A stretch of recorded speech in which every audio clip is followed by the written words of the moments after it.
हे दोस्तों नमस्कार। एक बार फिर से स्वागत है आपके अपने यूट्यूब चैनल देव जी के ट्रिक्स में। तो दोस्तों हम लोग यहाँ पर जीके जीएस का यहाँ पर टेस्ट सॉल्व करेंगे, जहाँ पर आपके 50 महत्वपूर्ण प्रश्न हैं। काफ़ी अच्छे प्रश्न हैं। और जो बच्चे यहाँ पर लेखपाल की तैयारी करना चाहते हैं या यूपीएसआई की तैयारी या दिल्ली पुलिस की तैयारी करना चाहते हैं, वो लोग चैनल को जरूर सब्सक्राइब करें। साथ में प्लेलिस्ट में आप लेखपाल के ग्रामीण परिवेश से संबंधित टेस्ट भी लगा सकते हैं। और जितने लोग यहाँ पर जुड़ चुके हैं सभी लोग वीडियो लाइक कर दें, अपने दोस्तों को भी शेयर करें। और हमने यहाँ पर बीएड से संबंधित आपके हिस्ट्री, पॉलिटी और आपके ज्योग्राफी, हिंदी सभी वीडियो हमने बना दिया है, तो प्लेलिस्ट के माध्यम से आप देख सकते हैं। और हिंदी के मास्टर वीडियो हमने बनाया लगभग 3 घंटे का, और इसी प्रकार यूपी का भी बना दिया है, तो उसे भी आप देख सकते हैं। चलिए स्टार्ट करते हैं। यहाँ पर आपका प्रश्न दिया गया है, कह रहा आपसे अग्निशमन वस्त्र किससे बनाए जाते हैं। चलिए जवाब दीजिए कि अग्निशमन वस्त्र किससे बनाए जाते हैं। वन का जवाब क्या हो जाएगा? तो वन का ऑप्शन राइट आपका हो जाएगा बी नंबर, एस्बेस्टास से। ठीक है, किससे बनाए जाते हैं? तो एस्बेस्टास से बनाए जाते हैं अग्निशमन जो वस्त्र होते हैं। ठीक है, अगला क्वेश्चन यहाँ पर है कि भारत की प्राचीन कला परंपराओं को पुनर्जीवित करने के लिए Indian society of oriental art की स्थापना की गई थी। तो यहाँ पर देख सकते हैं जितनी भी आपकी प्राचीन कला परंपरा है, इनकी पुनर्जीवित रहें, नष्ट ना हो, तो इसके लिए Indian society of oriental art की जो स्थापना की थी अवनींद्रनाथ टैगोर ने। टू का ऑप्शन आपका यहाँ पर ए हो जाएगा, अवनींद्रनाथ टैगोर ने की थी। अगला क्वेश्चन है कि पर्वतीय नगर मंसूरी स्थित है। पर्वतीय नगर मसूरी स्थित है कहाँ पर? सबको जवाब यहाँ पर आना चाहिए, बिल्कुल इजी है क्वेश्चन। तो यहाँ पर जवाब हो जाएगा ऑप्शन बी, आपके उत्तराखंड में। कहाँ पर है? उत्तराखंड। ऑप्शन आपका बी सही हो जाएगा। अगला क्वेश्चन है कि भारतीय रिजर्व बैंक आरबीआई का राष्ट्रीयकरण कब हुआ था। भारतीय रिजर्व बैंक आरबीआई का राष्ट्रीयकरण कब हुआ था? तो बिल्कुल सही जवाब आ रहे हैं। ऑप्शन आपका यहाँ पर सी हो जाएगा, 1949 ईस्वी में हुआ था। ठीक है, सी नंबर आपका हो जाएगा। अगला क्वेश्चन यहाँ पर है कि निम्नलिखित में से कौन सा ज्वालामुखी के उन 3 वर्गों में शामिल नहीं है जो उनके उद्भव की आवृत्ति के आधार पर वर्गीकृत किए गए हैं। यहाँ पर आपने पढ़ा होगा कि ज्वालामुखी के 3 प्रकार होते हैं। कौन से? जागृत ज्वालामुखी, प्रसुप्त ज्वालामुखी और मृत ज्वालामुखी। लेकिन आपने यौगिक ज्वालामुखी नहीं सुना होगा। ठीक है, ऑप्शन आपका डी हो जाएगा। अगला क्वेश्चन है कि भारतीय रिजर्व बैंक की मुद्रा नीति का उद्देश्य नहीं है। मुद्रा नीति का उद्देश्य नहीं है, यहाँ पर नहीं शब्द दिया है। तो आर्थिक विकास को प्रोत्साहित करना, यह सही है। वांछनीय दिशा में सीधा क्रेडिट और मुद्रास्फीति के दबाव को नियंत्रित करना, सही है। सामाजिक न्याय सुनिश्चित करना, तो 6 का ऑप्शन आपका डी हो जाएगा, ये मुद्रा नीति का उद्देश्य नहीं होता है। ठीक है, अगला क्वेश्चन यहाँ पर है कि अशोक का मानसेहरा तथा शाहबाजगढ़ी अभिलेख किस लिपि में है। मानसेहरा और शाहबाजगढ़ी जो अभिलेख हैं ये आपकी किस लिपि में है? तो 7 का ऑप्शन राइट आपका जवाब यहाँ पर आपका हो जाएगा, आपका बी नंबर, खरोष्ठी लिपि में है। ठीक है, किस लिपि में है? खरोष्ठी लिपि में है। नेक्स्ट क्वेश्चन आपका है कि भारत में किस उद्योग में सर्वाधिक लोग कार्यरत हैं। भारत में किस उद्योग में सर्वाधिक लोग कार्यरत हैं यहाँ पर? चलिए जवाब दीजिए। 8 का सी यहाँ पर जवाब हो जाएगा कि कपड़ा उद्योग में। ठीक है, किसमें? कपड़ा उद्योग में है। ऑप्शन आपका सी हो जाएगा। अगला क्वेश्चन है कि बनी ठनी किस चित्र शैली से संबंधित है। बनी ठनी किस चित्र शैली से संबंधित है? तो ये जो चित्र शैली है ये आपके किशनगढ़ शैली से संबंधित है। ठीक है, किशनगढ़ शैली। ऑप्शन आपका बी हो जाएगा। अगला है भारत का सबसे बड़ा खनिज तेल क्षेत्र है। भारत का सबसे बड़ा खनिज तेल क्षेत्र, तो यहाँ पर सही जवाब क्या हो जाएगा? तो सही जवाब हो जाएगा ऑप्शन राइट यहाँ पर आपका डी नंबर, मुंबई अपतट क्षेत्र। ठीक है, मुंबई अपतट क्षेत्र है, यह आपका सबसे बड़ा खनिज तेल क्षेत्र है। और अगर ये पूछा जाता कि सबसे पुराना तेल क्षेत्र आपका जो है वो आपका असम था, जो कि डिगबोई, लेकिन यहाँ पर पूछा है सबसे बड़ा तेल क्षेत्र, तो आपका मुंबई अपतट क्षेत्र हो जाएगा। अगला क्वेश्चन है कि स्वतंत्र भारत का अंतिम गवर्नर जनरल कौन था। स्वतंत्र भारत का अंतिम गवर्नर जनरल, यहाँ पर अंतिम शब्द लगा दिया गया है। और अगर ये पूछ लेता कि स्वतंत्र भारत का पहला गवर्नर जनरल, स्वतंत्र भारत का, तो आपका लॉर्ड माउंटबेटन हो जाता। लेकिन यहाँ दिया है स्वतंत्र भारत का अंतिम गवर्नर जनरल, जो कि आपके हो जाएंगे ऑप्शन ए सी राजगोपालाचारी। ठीक है, सी राजगोपालाचारी ऑप्शन आपका ये हो जाएगा। नेक्स्ट क्वेश्चन है कि कुल्लू घाटी किसके बीच स्थित है? कुल्लू घाटी किसके बीच स्थित है?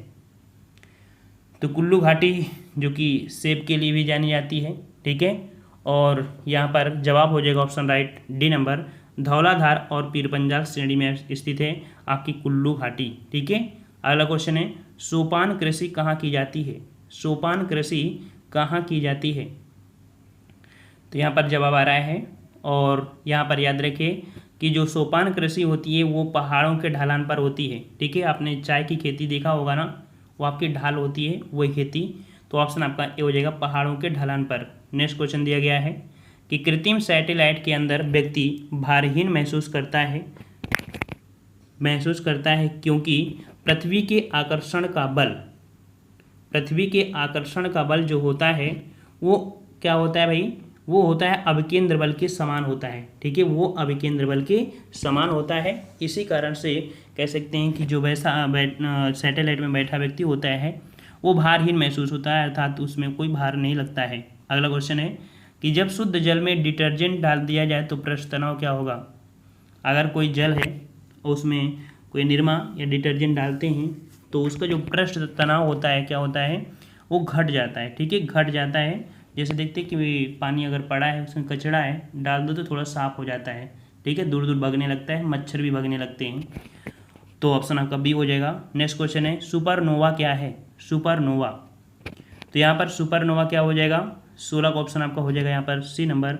सुपरनोवा एक विस्फोटी तारा होता है। ठीक है, देखो क्या होता है सुपरनोवा में, क्या होता है? एक तारा होता है जो विस्फोट करता है, और काफ़ी बड़ा विस्फोट होने के बाद कह सकते हैं कि ये तारा नष्ट होता है, और लास्ट में देखा जाए तो आपका ब्लैक होल बन जाता है। तो सुपरनोवा क्या है? आपका विस्फोटी तारा है। ठीक है, नेक्स्ट क्वेश्चन दिया गया है कि भारतीय संविधान में मौलिक अधिकारों की व्यवस्था किस देश के संविधान से ली गई है? भारतीय संविधान में मौलिक अधिकारों की व्यवस्था किस देश के संविधान से ली गई है? 17 का जवाब पूछा गया है, और बिल्कुल सही जवाब है यहाँ पर 17 का ऑप्शन आपका हो जाएगा बी नंबर, संयुक्त राज्य अमेरिका। ठीक है, संयुक्त राज्य अमेरिका। नेक्स्ट क्वेश्चन है कि किस पाल शासक को गुजराती कवि सोढल के उत्तरापद स्वामिन कहा जाता है? गुजराती कवि सोढल ने उत्तरापथ स्वामिन कहा जाता है, और ये आपके हैं 18 का ऑप्शन आपका हो जाएगा ए नंबर, धर्मपाल। ठीक है, धर्मपाल, जिन्हें नालंदा विश्वविद्यालय बनाने का श्रेय भी मिला है। नेक्स्ट क्वेश्चन दिया गया है कि निम्नलिखित में से किसकी उपस्थिति के कारण गिरगिट रंग बदलता है? बोला जाता है ना गिरगिट रंग बदलता है, तो जो गिरगिट रंग बदलता है वो किस कारण से? उसके अंदर एक होता है वर्णकीलवक। ठीक है, वर्णकील लवक होता है, इसके कारण गिरगिट क्या करता है? रंग बदलता है। ठीक है, नेक्स्ट क्वेश्चन है कि आयोडीन की कमी के कारण क्या होता है? आयोडीन की कमी से क्या हो जाता है? तो सही जवाब हो जाएगा 20 का ऑप्शन राइट आपका बी नंबर, यहाँ पर घेंगा रोग होता है। ठीक है, बी नंबर घेंगा रोग होता है। अगला क्वेश्चन है कि प्रचुर मात्रा में खाद्य प्रोटीन, यहाँ पर याद रखिए क्या दिया है? खाद्य प्रोटीन के 2 ज्ञात स्रोत यहाँ पर बताना है। तो प्रचुर मात्रा में खाद्य प्रोटीन दिया है, और खाद्य प्रोटीन कौन है आपके? तो सोयाबीन और मूंगफली। ठीक है, ऑप्शन आपका यहाँ पर सी हो जाएगा, सोयाबीन और आपकी मूंगफली। नेक्स्ट क्वेश्चन है कि लार किसके पाचन में सहायक होती है? चलिए जवाब दीजिए। तो यहाँ पर दिया है लार किसके पाचन में सहायक होती है? तो यहाँ पर जवाब हो जाएगा ऑप्शन राइट, यहाँ पर आपका बी नंबर, स्टार्च के पाचन में। ठीक है, स्टार्च के पाचन में सहायक होती है। अगला क्वेश्चन यहाँ पर है कि निम्नलिखित में से कौन सी स्थिति टेस्ट ट्यूब बेबी की परिघटना को सही रूप में निरूपित करती है? नाम सुना होगा टेस्ट ट्यूब बेबी। तो यहाँ पर ये कह सकते हैं कि कोई ट्यूब नहीं होती कि उसके अंदर बच्चे को वहाँ पर जन्म हो। यहाँ पर कह सकते हैं कि जब निषेचन होता है तो निषेचन क्या होता है? बाह्य निषेचन होता है, और जो विकास होता है बच्चे का वो पेट के अंदर ही होता है। ठीक है, तो ऑप्शन आपके यहाँ पर से हो जाएगा जब निषेचन बाह्य होता है और विकास आंतरिक होता है, तो आपका ये होता है टेस्ट ट्यूब बेबी। ठीक है ना। और अगला क्वेश्चन आपसे है कि डॉक्ट्रिन ऑफ लैम्प किसने आरंभ किया? डॉक्ट्रिन ऑफ लैम्प किसने लैप्स डॉक्ट्रिन ऑफ लैप्स किसने आरंभ किया था? तो यहाँ पर जो राज्य हड़प की नीति थी, ये आपके जो आरंभ किए थे आपके ऑप्शन सी, आपके लॉर्ड डलहौजी। ठीक है, कभी कभी इंग्लिश में नाम भी होता है, तो यहाँ पर लॉर्ड डलहौजी हो जाएगा। अगला क्वेश्चन है कि बारदोली सत्याग्रह 1928 का नेतृत्व किसने किया था? बारदोली सत्याग्रह 1928 का नेतृत्व किसने किया? 25 का जवाब। और 25 का ऑप्शन राइट आपका सही जवाब हो जाएगा ऑप्शन सी, वल्लभ भाई पटेल। ठीक है, वल्लभ भाई पटेल ने किया था। अगला क्वेश्चन है अलीगढ़ मुस्लिम विश्वविद्यालय की स्थापना किसने की थी? अलीगढ़ मुस्लिम विश्वविद्यालय की स्थापना किसने की थी? 26 का जवाब देना है। और सही जवाब है ऑप्शन राइट, सैयद अहमद खां। ठीक है, किसने किया था? 26 का ऑप्शन आपका हो जाएगा ए नंबर, सैयद अहमद खां ने किया था। नेक्स्ट क्वेश्चन है कि बहुराष्ट्रीय से क्या तात्पर्य है? बहुराष्ट्रीय से क्या तात्पर्य है? 27 का जवाब देना है, बहुराष्ट्रीय। और बहुराष्ट्रीय मतलब होता है कि ऐसी कंपनी जो कई देशों से अपना कार्य संचालन करती है। ऑप्शन आपका बी हो जाएगा, ऐसी कंपनी जो कई देशों के साथ अपना कार्य संचालन करती है। अगला है कि आंध्र प्रदेश का तुमालापल्ली किस सर्वाधिक निक्षेप के लिए विश्व के नक्शे में आ गया है? यहाँ पर आंध्र प्रदेश में एक जगह है तुमालापल्ली। ठीक है, और यहाँ पर एक निक्षेप हुआ है यूरेनियम का निक्षेप। ठीक है, काफ़ी बड़ा भंडार सब देखने को है, तो इस कारण से ये आपका आ गया है जो कि नक्शे में। ठीक है, अगला है दूरदर्शन का प्रायोजित प्रथम धारावाहिक था। दूरदर्शन द्वारा जो पहला जो आपका कह सकते हैं कि धारावाहिक था वो आपका कौन था? कई बार आपने पढ़ा भी होगा, याद रखिएगा कि ये जो आपका था हम लोग। ठीक है, दूरदर्शन द्वारा जो आपका प्रथम धारावाहिक था हम लोग था, ए नंबर। नेक्स्ट क्वेश्चन है कि अजंता चित्रकारी की विषय वस्तु निम्न में से किससे संबंधित है? अजंता की चित्रकला, और अजंता की जो चित्रकला है वो आपकी बौद्ध धर्म से है। ठीक है, बौद्ध धर्म से, ऑप्शन आपका भी हो जाएगा बौद्ध धर्म से। नेक्स्ट क्वेश्चन है कि शालीमार बाग और निशात बाग स्थित हैं। शालीमार बाग और निशात बाग ये जो आपकी स्थित है कहाँ पर? तो याद रखिएगा ये आपकी श्रीनगर में है। ठीक है, ऑप्शन बी हो जाएगा, श्रीनगर में स्थित हैं शालीमार बाग और निशात बाग। नेक्स्ट क्वेश्चन है कि किसे आधुनिक भारत का जनक कहते हैं? किसे आधुनिक भारत का जनक कहते हैं? कई बार क्वेश्चन आपका ये पूछा भी गया है, हर एक एग्जाम में पूछा जाता है आपका। तो 32 का ऑप्शन आपका सी हो जाएगा, राजा राम मोहन राय। ठीक है, राजा राम मोहन राय को आधुनिक भारत का जनक कहते हैं। नेक्स्ट क्वेश्चन दिया है कि बाल गंगाधर तिलक किसे अपना राजनीतिक गुरु कहते थे? बाल गंगाधर तिलक किसे अपना राजनीतिक गुरु कहते थे? यहाँ पर देख सकते हैं बाल गंगाधर तिलक है। ठीक है, तो याद रखिएगा इस प्रश्न का जवाब हो जाएगा एमजी रनाडे। एमजी रनाडे अर्थात महादेव गोविंद रनाडे को ये अपना राजनीतिक गुरु कहते थे। ठीक है, ऑप्शन में आपको कोई नहीं है, फिर भी इन 4 ऑप्शन में आपको एक ऑप्शन चुनना पड़ेगा। ठीक है, हमने आपको बताया है एग्जाम में अगर कोई पेपर में गलती आ गई तो उस समय आप जो कक्षा में निरीक्षक है उससे आप नहीं पूछेंगे सर ये तो पेपर गलत आया है, तो वो कहेगा करना हो तो करो, हम क्या करें, है ना। बाद में क्या होता है, संशोधन होता है। संशोधन होता है, अगर आपने उसमें कुछ भी किया है गलत या सही किया है तो आपको नंबर मिलेगा। ठीक है, तो ऐसे टेस्ट पेपर होते हैं, तो टेस्ट पेपर में भी आपको किसी न किसी एक में लगाना पड़ेगा। तो अगर आप गूगल में सर्च करते हैं तो एक आपको घोष करके आएगा। ठीक है, तो आप सी को लगा सकते हैं। वैसे जो आपके होते हैं कौन, अब एमजी रनाडे या महादेव गोविंद रनाडे। ठीक है, एमजी रनाडे का मतलब होता है महादेव गोविंद रनाडे, इनका फुल फॉर्म है। ठीक है, और आप भी इसको नेट में सर्च कर सकते हैं। चलिए नेक्स्ट क्वेश्चन दिया है कि निम्नलिखित में से कौन सा कार्य निर्वाचन आयोग के कार्यक्षेत्र में नहीं आता है? निर्वाचन आयोग के कार्य क्षेत्र में नहीं आता है। तो यहाँ पर देखिए, राजनीतिक दलों को मान्यता प्रदान करना ये तो सही है, राजनीतिक दलों का चुनाव चिन्ह नियत करना ये भी सही है। यहाँ पर 2 प्रश्न आपके 2 पॉइंट दिए हैं कि भारत के प्रधानमंत्री का चुनाव करना, दूसरा भारत के राष्ट्रपति का चुनाव करना। तो ये यहाँ पर दोनों ही पॉइंट क्या है यहाँ पर आपके ये गलत हैं, अर्थात ये निर्वाचन आयोग के अंतर्गत नहीं आते। हाँ, एक पॉइंट यहाँ पर, हाँ दोनों ही पॉइंट आपके यहाँ पर कैसे हैं, ये आपके जो चुनाव हैं ये आपके कह सकते हैं निर्वाचन आयोग के अंतर्गत नहीं है, ये कार्य क्षेत्र में नहीं आते हैं। ठीक है, तो यहाँ पर ए और बी दोनों होंगे, ए बोथ बी, यहाँ पर ये दोनों ही कार्य इनके अंतर्गत नहीं आते हैं। समझ में आ गया ना। चलिए नेक्स्ट क्वेश्चन है कि निम्नलिखित में से कौन सा संसद से संबंधित नहीं है। संसद से तो आमुख करना, स्थगन करना, भंग करना, ये तीनों तो पॉइंट सही हैं, लेकिन बर्खास्त करना ये पॉइंट आपको संसद से संबंधित आपको नहीं मिलेगा। ठीक है, संसद में ये शब्द नहीं मिलेगा। नेक्स्ट क्वेश्चन है कि किसके गुरुत्वाकर्षण के कारण ज्वार भाटा आता है। किसके गुरुत्वाकर्षण के कारण ज्वार भाटा आता है। 36 नंबर। तो 36 का सही क्या हो जाएगा कि पृथ्वी पर सूर्य और चंद्रमा के आकर्षण के कारण। ठीक है, पृथ्वी पर सूर्य और चंद्रमा के आकर्षण के कारण ही कि आपका क्या आता है, तो आपका ज्वार भाटा आते हैं। ठीक है, नेक्स्ट क्वेश्चन है कि भारत में किस क्षेत्र में अत्यधिक असिंचित खेती की जाती है।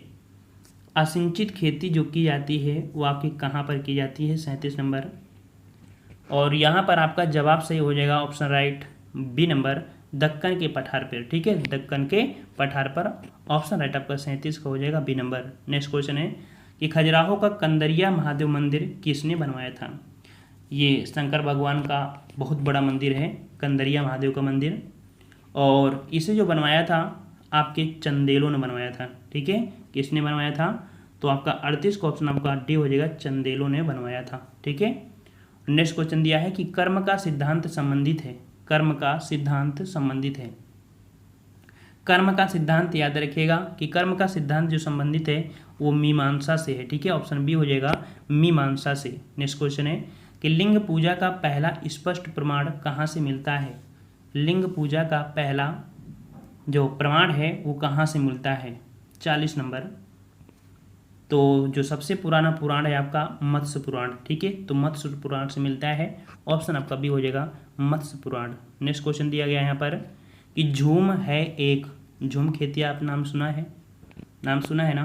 तो झूम की खेती जो होती है, एक साल जंगलों को काटते हैं, उसमें कृषि करते हैं, फिर इसके बाद दूसरी जगह चले जाते हैं, अर्थात कृषि करने का एक तरीका है। ठीक है, कृषि करने का एक तरीका है आपका डी नंबर। नेक्स्ट क्वेश्चन है कि गोवा की स्वीकृत राजभाषा है। गोवा की स्वीकृत राजभाषा क्या है।